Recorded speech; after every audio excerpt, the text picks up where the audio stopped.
ਡਾਇਸਿਸ ਵਿੱਚ ਬੈਲਜੀਅਮ ਡਾਇਸਿਸ ਵਿੱਚ ਇਹ ਤਿਉਹਾਰ ਮਨਾਉਣ ਲਈ ਸ਼ੁਰੂ ਕੀਤਾ।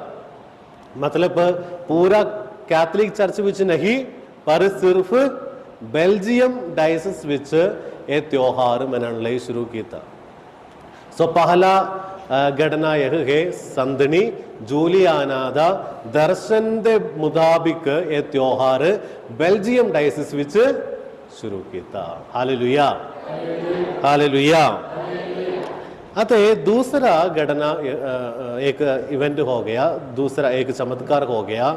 और एक जर्मन पुरोहित, एक नवा पुरोहिताभिषेक हो गया। एक नवजवान पुरोहित ਉਹ ਇਟਲੀ ਵਿੱਚ ਬੋਲਸੇਨਾ ਦੇਸ਼ ਵਿੱਚ, ਇਟਲੀ ਵਿੱਚ ਬੋਲਸੇਨਾ ਦੇਸ਼ ਵਿੱਚ ਪੱਕ ਮਾਸੀ ਕੁਰਬਾਨੀ ਚੜਾਉਂਦਾ ਸੀ। ਸੋ ਤੁਹਾਨੂੰ ਪਤਾ